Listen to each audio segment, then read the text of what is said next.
जय हिंद दोस्तों, कैसे आप सभी लोग। Welcome back to the world geopolitics. पहले तो माफ़ करना, मैं काफ़ी समय से वीडियो नहीं ला पाया, तो इसी के साथ वीडियो को शुरू करते हैं। मुझे याद है कि आज से कई साल पहले जॉर्ज मैथ्यू फर्नांडिस साहब ने, जो डिफेंस मिनिस्टर थे अटल बिहारी वाजपेयी जी के सरकार में, उन्होंने कमाल की बात बोली कि हमारा बिगेस्ट एनिमी पाकिस्तान नहीं है, चाइना है।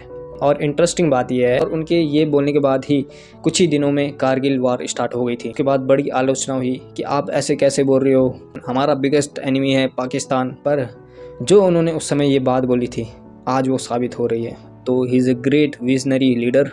जैसे आपने न्यूज़ सुनी लिया होगा कि Indian and Chinese soldiers injured in clashes near Arunachal border.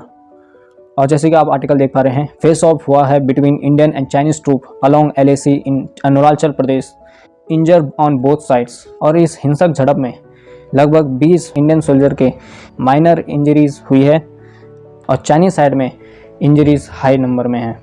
और ये क्लैशेस किधर हुआ है? अरुणाचल प्रदेश के तांगवांग सेक्टर में। और 9 दिसंबर को ये हिंसक झड़प हुई थी। और एक्चुअली LAC डिवाइडेड है इनटू 3 पार्ट। एक तो है वेस्टर्न सेक्टर, दूसरा है सेंट्रल सेक्टर और तीसरा है ईस्टर्न सेक्टर। जो वेस्टर्न सेक्टर है वो है लद्दाख में, और जो ईस्टर्न सेक्टर है वो सिक्किम और अरुणाचल प्रदेश में, और जो सेंट्रल सेक्टर है वो आपका हिमाचल और उत्तराखंड में है।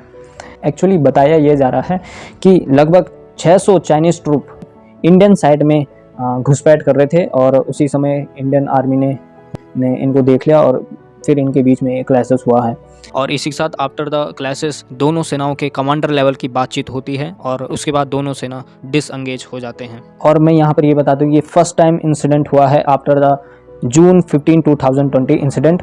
गलवान क्लैशेस हुआ था जब, जिसमें 20 भारतीय सैनिक शहीद हुए थे, और लगभग चाइनीज साइड से 40 से 50 लाइफ कैजुअलिटीज हुई थी।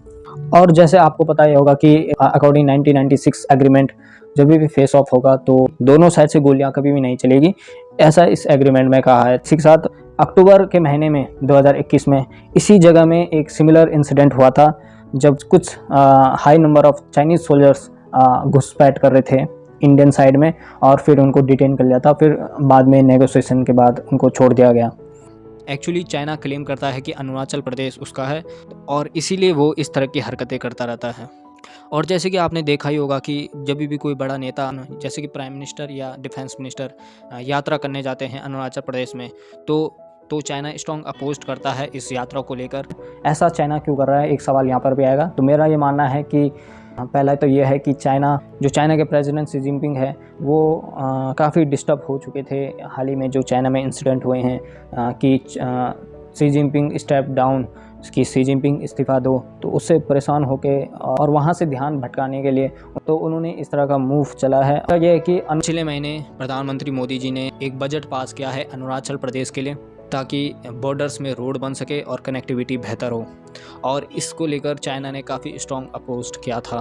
तो अंत में मैं इतना ही कहना चाहूँगा कि LAC से विंटर पीक में भी चाइना ट्रूप्स पीछे नहीं ला रहा है, क्योंकि यहाँ पर चाइना अडेप्टेबिलिटी का कॉन्सेप्ट ला रहा है। और इसका मतलब यह है कि ताकि चाइना के सोल्जर्स ऐसे क्लाइमेट में सर्वाइव कर सकें, इसलिए वो LAC के 17,000 फीट पे भी अपने ट्रूप्स विड्रॉल नहीं कर रहा है। इसी के साथ बहुत बहुत धन्यवाद। जय हिंद।